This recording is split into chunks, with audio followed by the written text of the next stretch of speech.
Hello beautiful soul! Welcome back to my channel. This is my channel from Japan, Kabayan Taurus.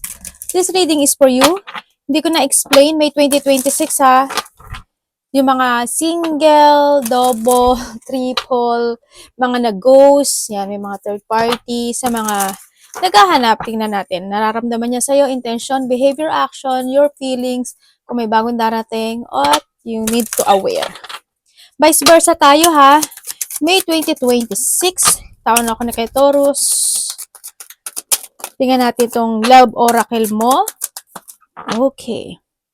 Okay, merong time. I'm afraid it's too late to take action. Uy, sa mga nagkahiwalay dyan, mukhang may natatauhan ata. Mukhang may nagsisisi, no? Dito sa situation na to. At nanghihingi ng forgiveness.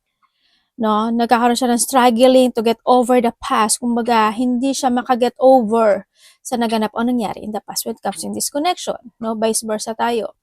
Handun yung point na iyon. May mga bagay na nahahatak talaga siya ng nakaraan, na maaaring isa rin yun na pinagdadasala lang niya na sana is mag-heal siya. Actually, dito sa situation is hindi pa siya totally heal, no? Yung situation na ito. And handun yung point of damaging, no? Nasaktan ka niya, nasaktan mo siya, vice versa. Yung nakita ko, pwede rin na mayroong karoon talaga ng mga third party, o kaya mga misunderstanding, at ngayon nagkakaroon siya ng realization. Kumbaga, natatakot siya na baka late na o wala. Kumbaga, marami rin kasi nasayang na oras. Kumbaga, na sa point na yun, no? Yan, baka humingi siya ng tawad sa'yo or hando yung point o pinagpapasuggest na lang niya maybe na sana is magkaroon ng recovery ang bawat isa or forgiveness. Pero when it comes dito kasi is nandun yung point of gusto niyang bumalik or nagkakaroon siya ng thinking, what if, mga ganong sitwasyon, ano, vice versa. Kasi why? Bakit time, di ba? Time, I'm afraid it's too late to take action. Na kasi parang nandun sa point na baka meron na akong kapalit, baka hindi mo na siya matanggap, yung mga ganong sitwasyon. Kumbaga, nandun yung point na kahit na nagkaroon ka ng distance, is nandun pa rin, na nararamdaman niya pa rin yung love na ibinigay mo sa kanya, kumbaga. Yung pagpapahalaga na ibinigay mo sa kanya. Sa may mga third party naman, is nandun yung point na maaring kung nagkaroon ka ng pag-aaway, hindi pagkakaintindihan, siguro magpo-forgive na lang din yung isa, or masahabaan na lang niya yung pasensya ng bawat isa, or nandun yung point na magkakaroon kayo na hindi pagkakaunawaan. And then, pwede rin kayo na magkapatawaran, no? Yan. Magkakaroon ng mga pagpapatawaran sa connection. By this May. Tingnan natin. Tandaan nyo palagi na vice versa tayo, ha? Kasi hindi ito personal reading. Fear. Afraid, uneasy, suspicious, and scared. Mukhang may sitwasyon. Oy, may mga sign na ibibigay sa'yo, oh. May mga situation of progressing. Mahilig ba kayo sa sa mga ganyan, no? Tama, ganyan, pareho siya. Dandan. Si ate may dandan pen, no? May mga ganyan ba kayo? Kung may mga ganyan kayo, kailangan marunong kayo mag-alaga. Kasi may pag-aalaga dyan. Para lang din yung tao na parang pinapakain, inaalagaan. Mga ganun. Eh, syempre, mag-focus ka sa mga red flag or mga sign na ibibigay sa'yo, no? By this May. Pwedeng sa relationship, sa mga bagay o sa situation mo. Kasi handun yung point of, alam mo na, karamdam siya ng takot pagdating sa'yo. Hindi ko alam, sa mga nagkahiwalay. Pwedeng gusto niyang mag-take action, pero kinakabahan siya, natatakot siya. Paano, what if? Paano ganito? Paano ganyan? Nandun siya sa point ngayon. Paano kung hindi niya ako mapatawad? Paano kung nakamove on na siya? Paano kung meron na siya? Paano ganito? Parang nandun siya sa point na yon. And syempre, with the divine, oo nga, no? Yung mga supernatural, karma, catalyst. May mga situation na unexpected. Problem to. When it comes siguro sa connection, siguro yung baka mag-away kayo, o kaya is, basta mga unexpected. O may mga mangyaring problema sa side mo, sa side niya, mga ganyan. 'Di ba sabi naman dito, mag-ingat kayo ha kasi parang may mga sunog. Kung tingnan niyo yung mga saksakan niyo, tingnan niyo yung kung nagcha-charge kayo, kung bukas ba yung gas niyo o yung mga kung may mga kandila o mga posporo, baka lighter. Basta mag-ingat kayo ha sa mga pwedeng mangganap kasi this is also disaster kasi ito eh. Yan. Ibig sabihin nandito rin yung point of karma. Ibig sabihin, when it comes sa mga third party or na doon sa point na ayon, karma is coming. Also, di sa karma kasi, no? Divine na to eh. Si divine na ang gagawa nito. Ibig sabihin. Kaya, ingat na lang din. Kumbaga, ano yung pinula mo, yun ang aanihin mo. Kung niloko ka nitong taon na to, nahandun yung point na marami siyang pagdadaanan sa buhay niya. Na magsasacrifice talaga siya.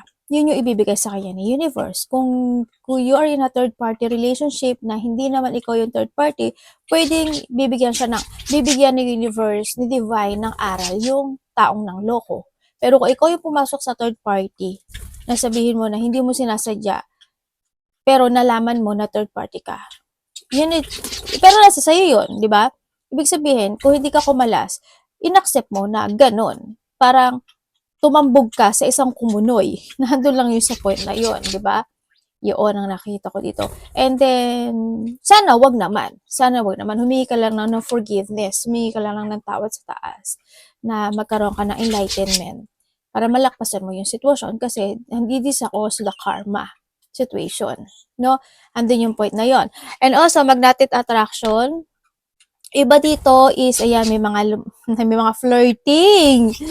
May mga, mukhang iba dito, ano eh, isa ano yun? Attraction. So, may mga third party relationship, pwedeng ko nakahiwalay kasi nagkaroon ng attraction sa ibang tao talaga. Na hindi niya inasahan na ganun. Pero, pwedeng pagkakaroon sila ng, kasi andito siya, handun yung karma. May mga pagdadaanan silang hirap. Yun na nakita ko dito And then also, kung may mga third party relationship na you're in connection pa rin, is nandun na yung point na, alam mo yung mga third party, yung sa mga nakahiwalay din, parang nagkaroon lang din ng paggagamitan. Kasi ito paggagamitan to eh. Yan o. Andun din yung nagkaroon ng flirting din sa iba. Kumbaga, this also a last lang. SEX lang din siya. Hindi siya totally, love connected. Na-attract lang talaga. Na magnetic attraction lang siya talaga. Doon dito yung damage of the relationship. Na nagsusorry siya at na nagawa niya yun. Nagsusorry siya na hindi niya, na na-attract siya dun. Na natukso siya dun. Parang nandun sa point na yun. Nandun siya sa sa pagsisisi, no? Sa may mga third party, or ikaw yung third party, or nagkaroon ng third party. Well, be prepare. Be prepare eh. Nasa na. Pero humingi kayo ng tawad. Ano naman yan eh, may mga bagay lang siguro na kung nasa kayo, may mga bagay na sitwasyon na yayanigin kayo ni universe, ni divine talaga. Gigisingin kayo. Dadating yun. Ewan ko lang sa inyo kung mag-a-action kayo. Nasa sa inyo yun. Tingnan natin ang secret, ang hidden secret. Hidden secret. When it comes sa hidden secret, is may secret nga. Okay, di ba? May taong masikreto o may mga secret na tinatago ang isa sa inyo. Siguro alam mo naman kung sino, di ba? And memories. Ano yung pagkakaroon nagkakaroon siya ng, kung titingnan mo dito, di ba? Nagkakaroon siya ng reminiscing from the past situation. Siguro sa mga nagkahiwalay ito. Yan, nagkaroon ng mga reminiscing from the past, yung mga taon o panahon na talagang totally kayo pa rin, ikaw to or siya, vice versa naman tayo eh. Yung mga sweetness memories, yung mga bonding situation, yung nagkakilala kayo, yung mga, basta yung mga ganon, mga sweetness situation, yan. And chasing, ito mo baka nakita kayo ng spider. Yan. Toxicity, pursuit, oo nga. Kung titingnan mo dito, di ba, kung sa third party yan, andun yung point na nag-chase talaga yung isa. Pwede rin kasi ito is inakit or naakit, vice versa. kung titignan mo kasi yan, parang nag-grab siya. Alam mo yung parang sitwasyon na lumapit na yung palay, babae ka man o lalaki. Ano pang gagawin ng manok? Tumuka. 'Di ba? Yun. Kumbaga doon sa point na yun. Ganon din sa mga may third party. No? Kumbaga, ingat na lang din kayo sa mga wala kasi baka mamaya alalahanin nyo yung talagang good things na huwag kayo mag-focus sa mga bad things na nangyayari sa relationship. Kasi pag kayo nag-focus at nakalimutan nyo yung magagandang nangyayari sa buhay nyo, maiisip nyo lahat is bad talaga. Diba? Magkakaroon talaga ng third party dyan. After nun, magkakaroon ka ng guilty, diba? Kaya, huwag nyo kakalimutan yung mga good memories na nangyari sa relationship.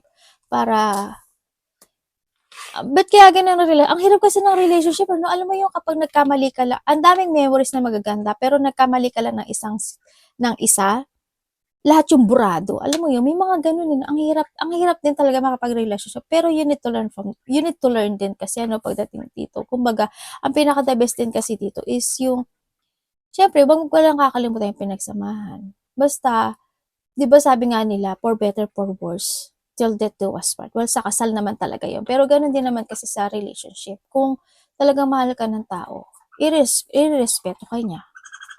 Diba? Hindi siya mababae, hindi siya lalaki. Igagalang ka niya. Sino ka man at ano ka man. Diba? Nandun lang yun. Hindi siya magpapaakit.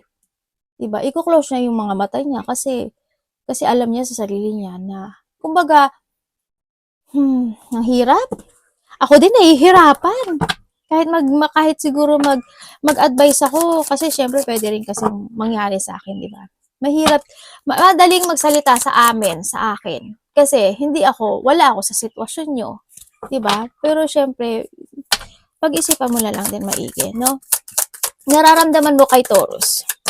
But you need to learn from the past. Or may mga bagay ka lang na talagang kailangan mo baguhin. Nararamdaman mo kay Taurus. This May 2026. Vice versa. Okay. Nararamdaman niya sa iyo by this May. Ang nakikita ko sa kanya kasi, ano yung point na gusto kanya kausapin? Marami siyang gustong sabihin sa iyo. Gusto niya mag-action, may gusto niya sabihin, gusto niya mag-move, may gusto siyang hilingin, parang something ganun, or may gusto siyang sabihin na nararamdaman niya talaga. Kaso, gusto niya kasi ng getting together, which comes sa feelings, o nararamdaman niya sa'yo by this May, gusto niya natin getting together. Yun nga lang, ang nakita ko sa kanya, nagiging back and forth yung actions niya. Yun ang nakikita ko. Baka, pag kumonekto, mabulol pa to. Parang ako, di ba, bulol. Sabay ganun. Yun ang nakita ko sa kanya. Sa mga nagkahiwalay, pero gusto kanya kausapin. Also, kung titiran ko siya dito, baka vice versa din naman kayo. Still spying naman din naman siya sa'yo. Siya nakikita ko sa kanya. Yan ang minamanifest ka pa rin naman niya talaga. Yan ang nakikita ko dito.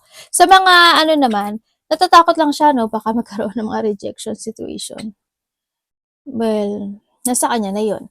Sa mga in third party relationship, ang nararamdaman niya sa iyo dito is this May. This May, nararamdaman niya sa iyo, may mga bagay siya na bawat sasabihin mo, or ikaw ito, bawat kilos mo, or basta may mga something galaw, movement, sasabihin, action, i-evaluate niya yun. Yun na nakikita ko dito. Parang, basta magkakaroon siya na pag-i-evaluate sa mga bagay-bagay na magaganap ang mangyari when it comes in this May 2026. Yun ang mararamdaman niya sa iyo. Siguro pag titingnan niya yung kilos mo, titingnan niya yung salita mo, siguro mga ganun. Pag mamatyagang kanya or parang sisiyasatin kanya, mga ganyan. Baka ikaw naman ito, di ba, panay ang kulit sa kanya, or panay ang text sa kanya, or panay ang Basta maraming mangyayari by this May sa may mga third party. Kaya you need to be very careful na lang din. Sa nakikita ko ito, maraming mangyayari. When it comes sa mga walang third party relationship, ang mararamdaman niya sa'yo by this May 2026 is nandun yung point na meron siyang mga gagawin na ikasisiya mo. Parang nando sa point na yun. Hindi ko alam in what way. Siguro may mga sasabihin siya na may mga tasks kayo atang gagawin o may mga celebration maybe or mga surprise parties, events, or magkakaroon kayo ng pagkikita or mas more kayong magiging close this time, maybe nandun sa point na yon or may mga action at movement kayo na gagawin by this baka din may hilingin siya sa'yo or ikaw may hilingin ka sa kanya by this May. No, o baka nangyayari na yun sa iba ngayon this time. Andun pa rin naman yung yung pagsisiyasat at pagmamatsyag pagdating sa situation. Tingnan natin. Kung LDR kayo, palagi palagi kayo magka-textmate. Tapos, andun yung happiness, enjoyment, and fun when it comes sa inyong dalawa. Intention mo kay Taurus.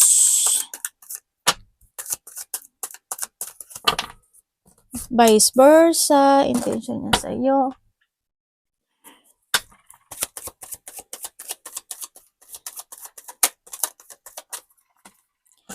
Okay, sa mga nakahiwalay dyan, Empress, may nga,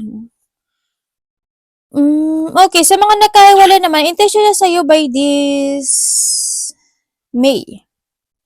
By this May kasi, ang nakikita ko sa kanya,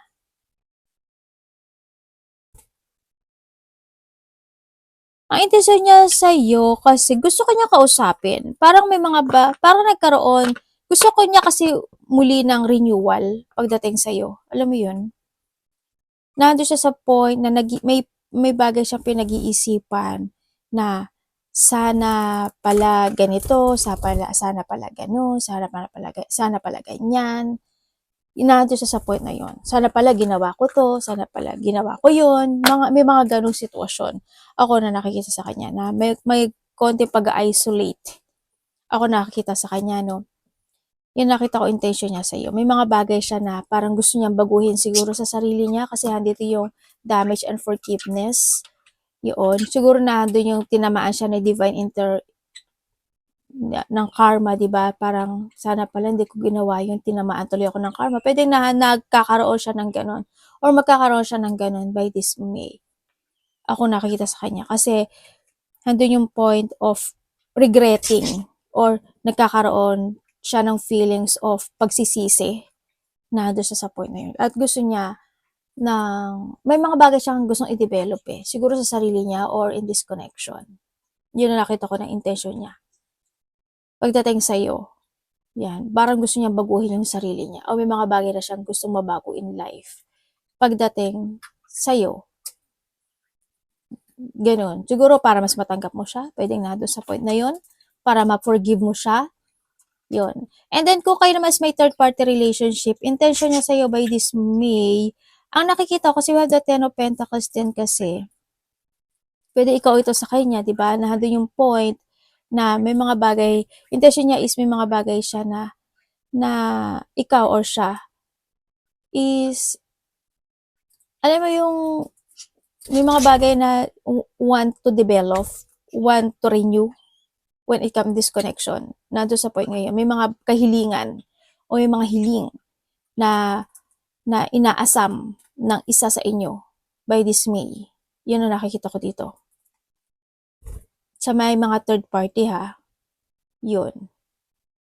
Pero handun pa rin yung lungkot. May mga lungkot pa rin na mararamdaman. May mga lungkot pa rin ng pagsisisi or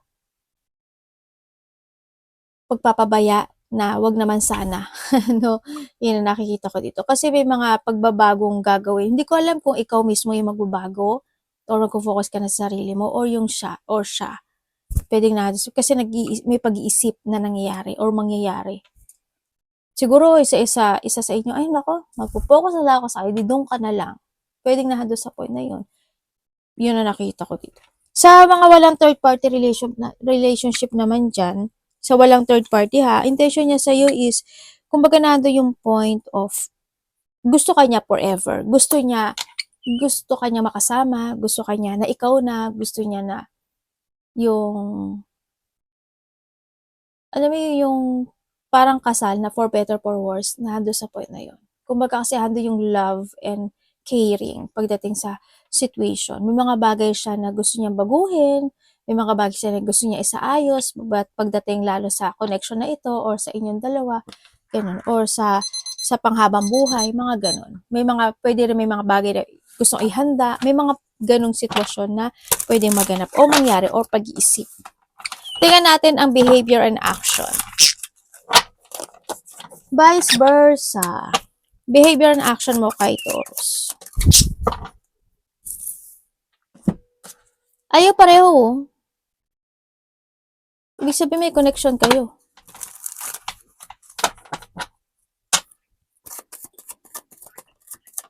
Okay, sa mga nagkahiwalay, ayaw lovers. Behavior na action niya sa iyo is, sa mga nagkahiwalay handun yung point na gusto niyang itama yung mga pwedeng panghuhusga o yung mga sinabi mo sa kanya. Parang gusto niyang itama iyon pagdating sa iyo. Syempre gusto niya ng union or gusto kanya makausap or gusto niya ng open communication sa iyo, no? Para i-correct yung mga bagay na nasabi niya sa iyo maybe or nasabi mo sa kanya. Yun ang nakikita ko dito. Yun ang nakita kong behavior and action niya sa iyo. Gusto niya kausapin. Yan. Magiging siya, basta may gusto siyang sabihin na, uy, hindi naman ako ganun, o hindi naman yan, hindi naman dahil doon. Pwedeng na parang ganun point. Kung kayo naman may third-party relationship, by this May, sa may mga third-party relationship, is nandun yung point of boundaries. Yun ang nakikita ko dito. Marang mag-iisip ka na ng boundaries or magpo-put ang isa sa inyo ng boundaries this time. Yun ang nakikita ko dito. O kaya naman yung point na kahit nasabihin mo, may sabihin ka sa kanya, magiging magdidepend siya sa sarili niya. Pwedeng na doon sa point. By this May. Pwede may mga pag-usapan kayo na hindi talaga magmamatch. Ganyan. Na lang, iwas na lang din. Diba? Ganun lang. Kung kayo naman walang third-party relationship, behavior and action niya sa'yo is to love you. Kumbaga nandun yung sa point to protect, to love you, to support, tsaka andun yung point na any challenge na darating sa buhay natin, parang nandun sa point na susuportahan kita, poprotektahan kita. Parang nandun sa point na yun. Yun yung nakikita ko dito Oo, talaga lang. Sabi ganun. Or maybe this is you. And tingnan natin your feelings. Taurus feelings. Anong feelings mo? Anong nararamdaman mo dito, Taurus?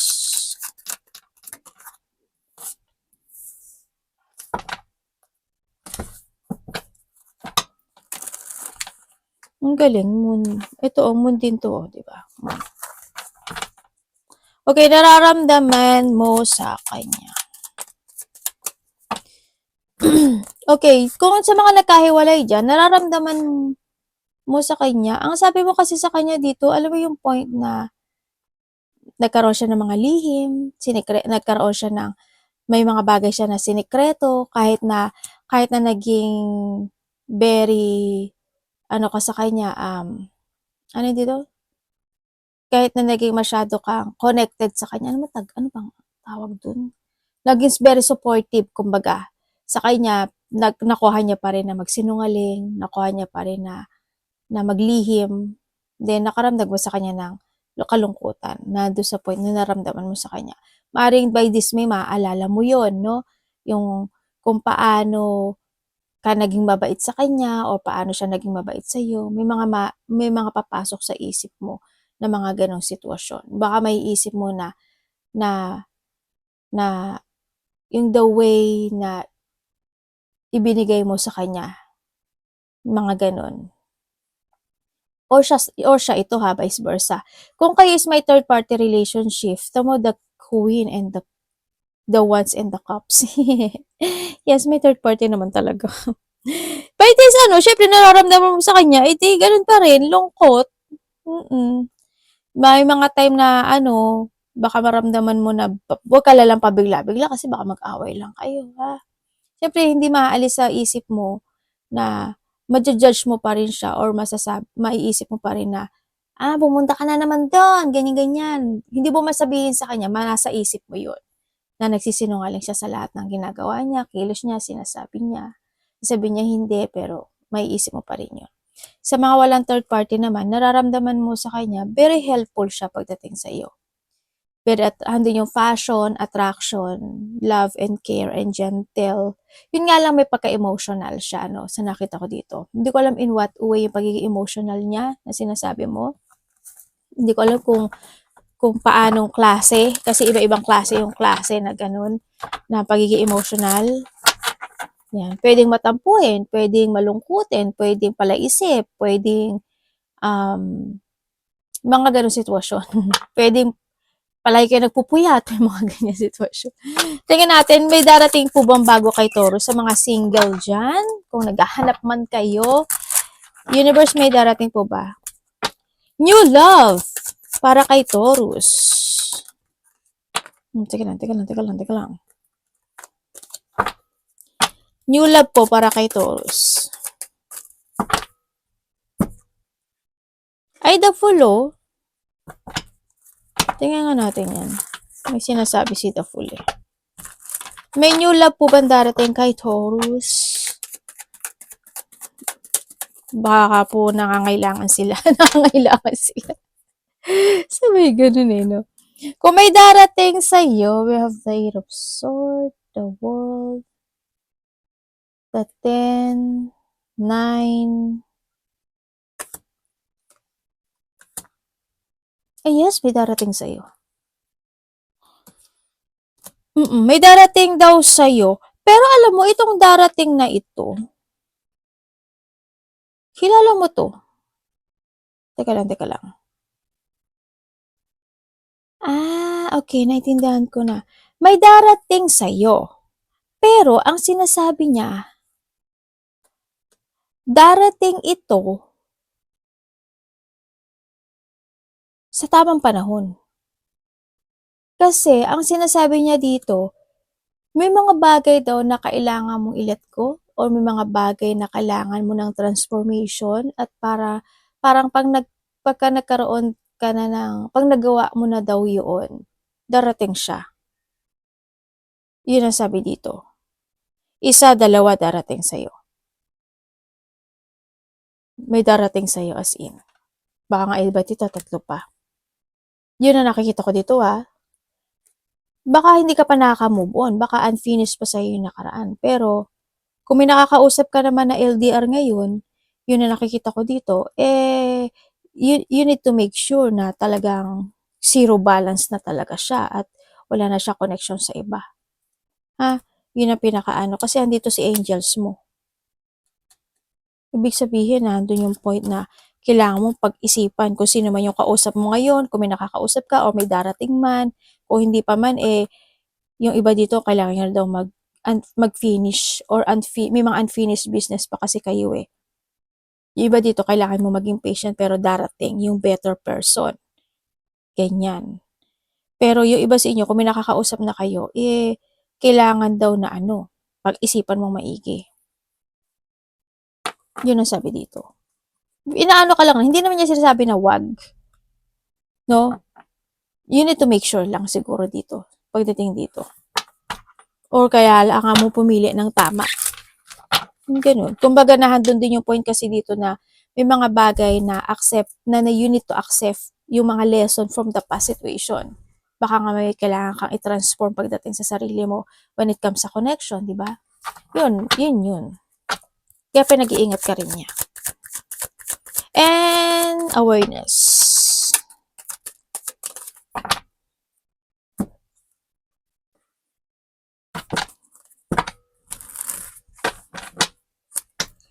Sa awareness po kay Taurus.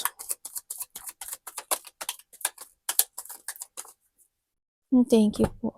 Okay, when it comes sa iyong awareness, we have, ay, galing 7-7, no? 7-7, 6-6.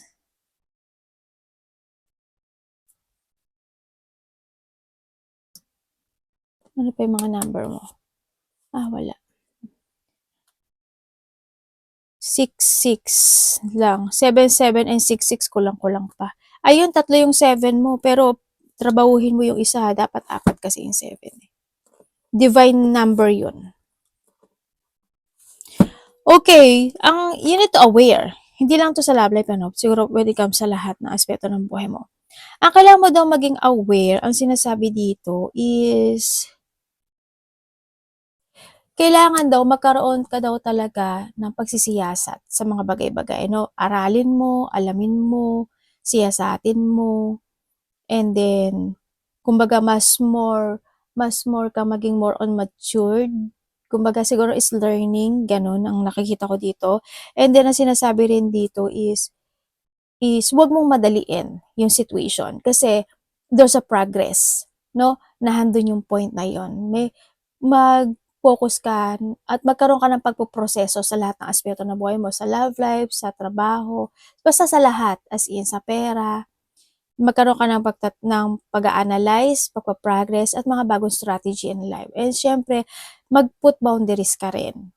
Hindi lahat is pwede. No, may mga time din na kailangan mo protektahan yung sarili mo, kailangan mo rin depensahin yung sarili mo. Or, you need magkaroon ka ng limitation or boundaries sa buhay. Andun din yung point na you need to see the fact of the situation, no? Kumbaga, may mga bagay ka na kailangan mo i-transform talaga, i-let go, i-cut sa buhay, or nandun yung point na kailangan mo imulat din yung mga mata mo, no? Kung tama ba o mali, nararapat ba or hindi. Yung advantage and disadvantage.